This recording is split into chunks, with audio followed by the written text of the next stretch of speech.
कहते किसको है।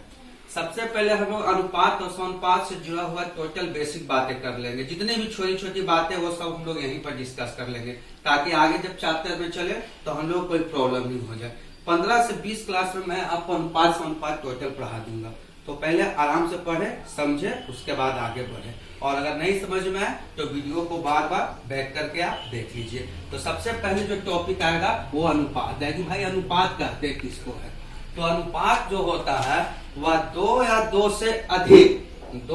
2 से अधिक समान राशि, ध्यान दीजिएगा बात को, 2 या 2 से अधिक समान राशि के बीच में जो संबंध को बताता है उसे हम लोग अनुपात कहते हैं।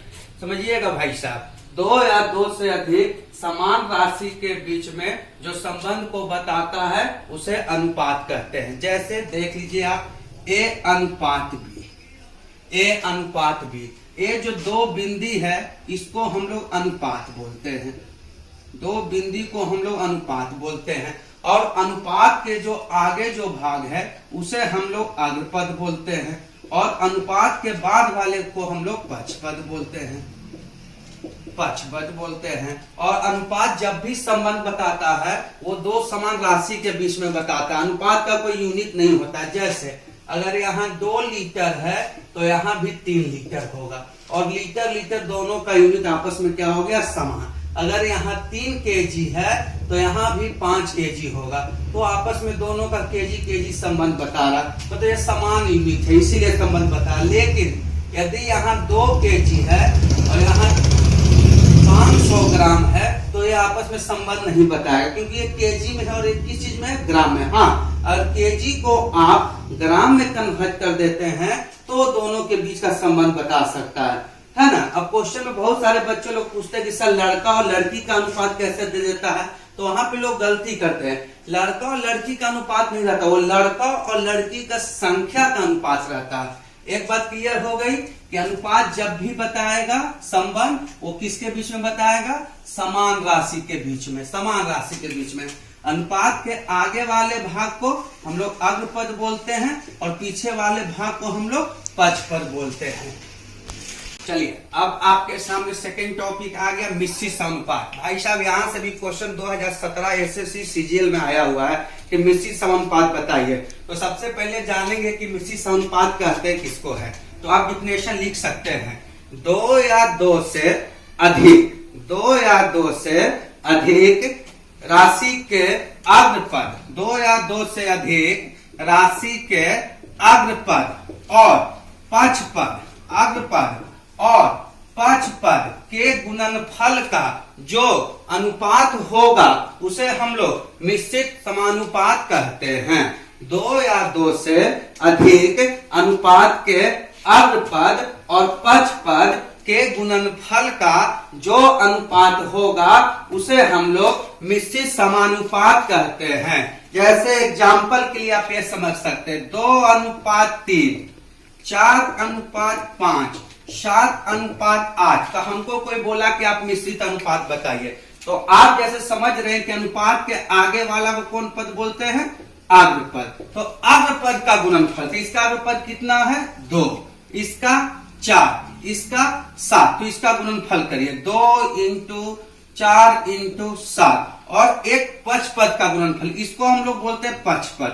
तो आप पक्षपद का गुणनफल भी कर सकते हैं। यहाँ कितना, 3, यहाँ 5 और यहाँ 8। आपको जैसे पता है कि अनुपात जो होता है वो सबसे सरलतम रूप में होता है, सबसे छोटा रूप में होता है, तो इसको भाई साहब हम लोग छोटा रूप में कर लेंगे। यहाँ 2 से 2 विभाग, 2 से 2 विभाग, यहाँ बचा 7, यहाँ बचा 15, तो आपका जो मिश्रित समानुपात होगा वो 7:15 आया। एक क्वेश्चन और देख ले हम लोग, जैसे हमसे कोई एग्जाम में पूछा कि 2:3, 6:11 और 11:12 का मिश्रित समानुपात बताइए।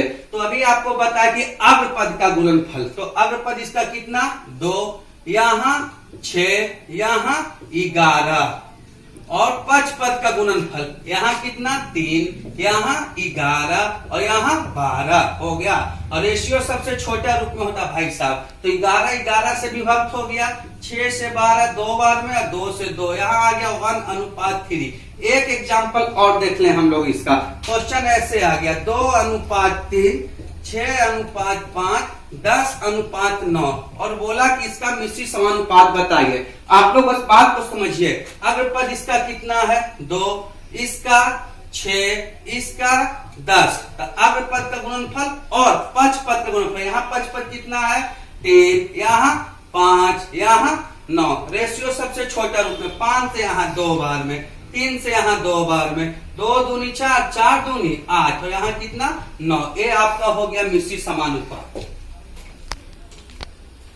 हम लोग पढ़ेंगे वर्गानुपात। वर्गानुपात बोले तो डुप्लीकेट रेशियो। जैसे कोई हमसे पूछा कि ए रेशियो बी का वर्गानुपात बताइए, ए रेशियो बी का वर्गानुपात बताइए। वर्गानुपात क्या होगा? तो ए रेशियो बी का वर्गानुपात ए स्क्वायर अनुपात बी स्क्वायर होता है। मतलब किसी भी संख्या का अगर आप स्क्वायर कर देते हैं तो उसका डुप्लीकेट रेशियो निकल देता है। जैसे अगर 2:3 का कोई पूछा कि वर्गानुपात बताइए, तो आप 2 का स्क्वायर कर दो, 3 का स्क्वायर कर दो, 2 का स्क्वायर 4, 3 का स्क्वायर 9। ये 2 और 3 का वर्गानुपात हो गया आपका। जैसे हो गया 3:4:5 का वर्गानुपात कोई आपसे पूछा, तो आप भाई साहब सिंपल 3 का स्क्वायर कर दो, यहाँ 4 का स्क्वायर कर दो, यहाँ 5 का स्क्वायर कर दो। 3 का स्क्वायर 9, 4 का 16 और 5 का भाई साहब 25 हो गया। इसी तरह से आप वर्गानुपात निकाल सकते हैं। इसी का एक और चीज हम लोग पढ़ते हैं वर्गमूलनुपात। वर्गमूलनुपात इसका इंग्लिश होता है सब डुप्लीकेट रेशियो। सब डुप्लीकेट रेशियो। अब सब डुप्लीकेट रेशियो हम लोग कैसे निकालेंगे? जैसे ए अनुपात बी का आपका सब डुप्लीकेट रेशियो पूछा, सब डुप्लीकेट रेशियो, तो आप कुछ नहीं करिए, बस इसका वर्गमूल निकाल लीजिए, ए वर्गमूल बी। तो किसी भी रेशियो का अगर आप वर्गमूल निकाल देते हैं तो उसका सब डुप्लीकेट रेशियो निकल जाता है। जैसे कोई आदमी पूछा कि 16 और 25 का वर्गमूलनुपात बताइए, बोले तो सब डुप्लीकेट रेशियो बताइए। तो आप 16 का वर्गमूल निकाल ले और 25 का वर्गमूल निकाल ले। 16 का वर्गमूल आपका 4 और 25 का आपका 5। ये 16 और 25 का सब डुप्लीकेट रेशियो हो गया। इसी प्रकार अगर आप 64 ले लें और भाई साहब 25 ले ले, तो आप 64 का भी वर्गमूल निकाल सकते हैं और 25 का भी वर्गमूल निकाल सकते हैं। आपका आ जाएगा 8:5। अब हम लोग यहाँ घनानुपात पढ़ेंगे। बोले तो ट्रिप्लिकेट रेशियो। तो अगर हमसे कोई पूछे कि ए रेशियो बी का ट्रिपलेट रेशियो बताइए, ट्रिपलेट रेशियो, तो हम लोग भाई साहब आराम से इसको ए क्यू अनुपात बी क्यू लिख सकते हैं। धन का मतलब ही क्यू होता है। जैसे 2:3 का अगर ट्रिप्लिकेट रेशियो पूछेगा तो 2 का क्यू कर देंगे, 3 का क्यू कर देंगे। 2 का क्यू आपका 8 आ गया, 3 का क्यू आपका 27 आ गया। इसी प्रकार अगर आपसे कोई पूछ दे कि 3:4:5:6 का ट्रिप्लिकेट रेशियो बताइए, तो आप 3 का क्यू कर दो, 4 का क्यू कर दो, 5 का क्यू कर दो और 6 का क्यू कर दो। 3 का क्यू आपका 27 हो गया, 4 का क्यू 64 हो गया, 5 का क्यू 125 हो गया और 6 का क्यू हो गया भाई साहब आपका 216। ऐसे ही साहब इसका एक और देख लीजिए घनमूलनुपात। बोले तो सब ट्रिप्लिकेट रेशियो। पूरा बेसिक बातें हम लोग कर रहे हैं, कोई ऊपर का चीज नहीं कर रहे। आप इतना समझो, पहले बेसिक पूरा पढ़ा दूंगा तो आगे क्वेश्चन में कहीं प्रॉब्लम नहीं आएगी। तो घनमूलनुपात सब ट्रिप्लिकेट रेशियो। अगर ए रेशियो बी का अगर आपसे कोई घनमूलनुपात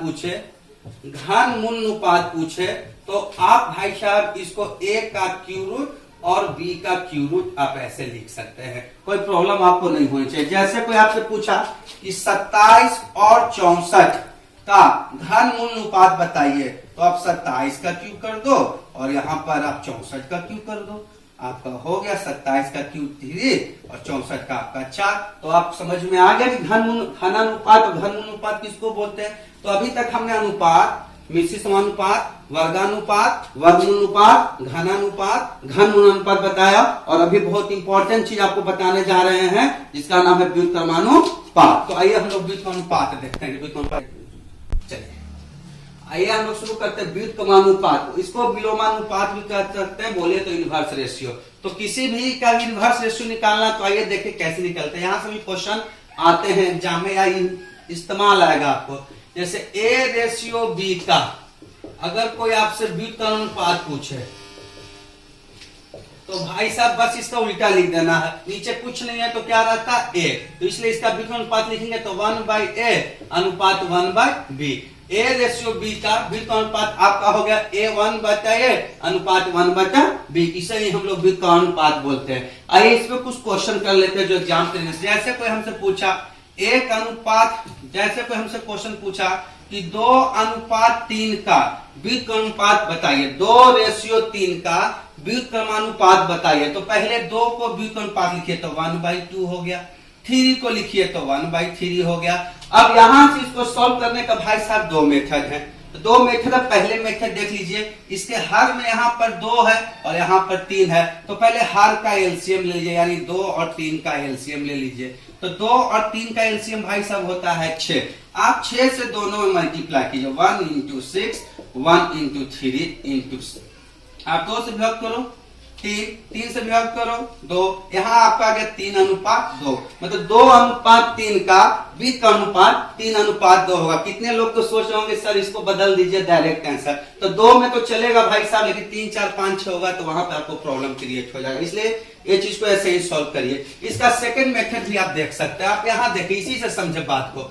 सेकंड मेथड, अगर किसी भी दो संख्या का व्युत्क्रम अनुपात निकालना, जैसे 2:3 का व्युत्क्रम अनुपात, तो 1/2 और 1/3 आप डायरेक्ट क्रॉस मल्टीप्लाई कर दो, यहां से भी व्युत्क्रम अनुपात निकल, जैसे यहां चला गया 3 और यहां चला आया 2, तो आपका आंसर आ गया 3:2। ये मेथड ही सबसे आसान मेथड होता है, यहाँ चला गया 3 यहाँ चला गया वो। लेकिन लोगों ने पूछा सर ये किए कैसे आपने, तो यहाँ देख लीजिए, जैसे a अनुपात b का आपका व्युत्क्रम अनुपात 1/a अनुपात 1/2 है। हमने बोला कि दोनों का एलसीएम लो, तो a और b का एलसीएम आपका हो गया ab, तो 1/a इंटू ab और 1/b इंटू ab, तो आप देखेंगे कि a से विभक्त हो गया, मतलब यहाँ b आ गया, b से भी विभक्त, तो यहाँ क्या आ गया a। इसी चीज को मैंने यहाँ पर लिख दिया, क्रॉस मल्टीप्लाई कर दिया, कोई प्रॉब्लम नहीं। आइए इस पर और क्वेश्चन हम लोग कर लिया जाए, आप आराम से बस व्युत्क्रम अनुपात को समझिए, क्योंकि इसका इंपॉर्टेंट आपको एग्जाम में समझ में आएगी। तो आइए इस पे 2 3 4 5 एग्जाम्पल हम लोग करें, उसके बाद बातों को आगे बढ़ाया जाए। जैसे क्वेश्चन हमारे सामने आ गया 2/3 5/6 5/4 का व्युत्क्रमानुपात बताइए। बहुत सारे लोग इसको डायरेक्ट कर देते हैं, नहीं है डायरेक्ट करिए, 4 × 5 = 15, गलत हो जाएगा। पहले इसका व्युत्क्रम अनुपात लिखिए, तो 2/3 का व्युत्क्रम अनुपात होगा 3/2 और 5/4 का होगा 4/5। आप यहाँ दोनों मेथड अप्लाई, पहले फर्स्ट मेथड अप्लाई करते हैं। 2 और 5 का एलसीएम बोलिए 10, तो आप 10 से पहले गुना कर लो, 2 5 का एलसीएम यहाँ 10 कर लो, यहाँ भी 4/5 इंटू कितना कर लो 10, 2 से कितने बार में 5, 5 से कितने बार में 2, 5 × 15 और 4 दूनी 8, मतलब 2/3 और 5/4 का व्युत्क्रम अनुपात होगा 15:8। आप सेकंड मेथड भी अप्लाई कर सकते हैं, 3/2 और 4/5। आप यहाँ डायरेक्ट क्रॉस कर लीजिए, 5 × 15 4 दूनी 8, आप देख लीजिए डायरेक्ट आपका आंसर आ गया 15:8 है। चूंकि अनुपात सबसे सरलतम रूप है, तो इससे सरल हम कर नहीं सकते, इसलिए मेरा आंसर 15:15 कितना आ गया 8। कोई दिक्कत आप लोग को नहीं। और एग्जांपल हम लोग चलते हैं, आप देख सकते हैं, जैसे 3:4:5 का हमसे कोई व्युत्क्रमानुपात पूछा कि 3 4 5 का विलोमानुपात बताइए, इनवर्स रेशियो बताइए, तो पहले इसका उल्टा लिख देंगे 1/3, फिर इसका उल्टा लिख देंगे 1/4, फिर इसका उल्टा लिख देंगे 1/5। पहले फर्स्ट मेथड पढ़ते, जो फर्स्ट मेथड पढ़े उसको ध्यान से पढ़िए, पहले फर्स्ट मेथड पढ़ते इसका। तो फर्स्ट मेथड में मैंने क्या बताया कि इसके हर जो है उसका पहले एलसीएम ले लेंगे। यहाँ हर कितना है 3, यहाँ 4, यहाँ 5, इसका एलसीएम ले लीजिए, 3 4 5 का एलसीएम आपका कितना आ जाएगा 60, कितना आ जाएगा 60। तो 1/3 इंटू यहाँ कितना 60, 1/4 इंटू कितना 60, 1/5 इंटू कितना 60। आप देख सकते हैं 3 से कितने बार में 20, 4 से आपको जाकर 4 से कितने बार में हो गए 15, और यह 5 से कितने बार में हो गए आपको जाके है ना 12। तो आपका हो गया 20 अनुपात 15 अनुपात कितना हो गया 12। 20 अनुपात 15 अनुपात कितना हो गया 12। अब आप कहें सर इसका सेकंड मेथड भी बता दो, तो ऑलरेडी सेकंड मेथड आसान है, लेकिन सेकंड मेथड से पहले कुछ बातें मैं आपको सिखा दूं, पहले वो सीख लो। जैसे कोई हमसे पूछा कि A अनुपात B अनुपात C का बीक अनुपात बताइए, तो पहले मैं इसका 1/A लिखा, फिर 1/B लिखा, फिर 1/C लिखा, और मैंने बोला कि पहले तीनों का एलसीएम निकाल लो भाई साहब। तो तीनों का आराम से एलसीएम ले लो, A B C एलसीएम हो गया आपका, और सबको मल्टीप्लाई कर दो। 1/A into ABC, 1/B into ABC और 1/C इंटू ABC। आप देख सकते हैं यहाँ A से विभक्त हो गया, B से B विभक्त हो गया, C से C विभक्त हो गया, मतलब बचा आपका B और C, A और C, और यहाँ A और B। मतलब जिसका अनुपात पूछ रहा है वो यहाँ पर है नहीं, बाकी सबका मल्टीप्लाई कर दिया गया। तो आप देख लो जैसे 1/3, 1/4, 1/5, A है भाई साहब, A का मान पूछ रहा हमको, तो ये तो यहाँ पे B और C, तो B कितना 4, यहाँ कितना 5, 5 चौके 20। आप डायरेक्ट यहाँ 20 लिख सकते हैं। B का मान पूछा तो B तो यहाँ पे है नहीं, तो C, A और C, तो 3 और 5 कितना 15। और भाई साहब यहाँ पूछ दिया आपको जाके C का मान, तो C तो दिखना ही नहीं है, तो A कितना यहाँ 3 और B कितना 4, 4 3 12। आप डायरेक्ट आंसर कर सकते हैं यहाँ से। आप यहाँ से भी डायरेक्ट बोल सकते हैं। अगर आप डायरेक्ट क्वेश्चन देखें तो बिना इनको इन्वर्स किए हुए भी बोल सकते हैं। जैसे आपका A का मान पूछा तो A नहीं रहेगा, आप देखें कि A नहीं रहेगा, B और कौन रहेगा C, तो 5 चौके 20। B का मान पूछा तो B नहीं रहेगा, A और C 5 दिए 15, और C का मान पूछा तो भैया C नहीं रहेगा, C नहीं रहेगा, आपका चलती है 12। देख लीजिए बहुत सारे तरीके हैं, इसको आप सीख लीजिएगा। चलिए।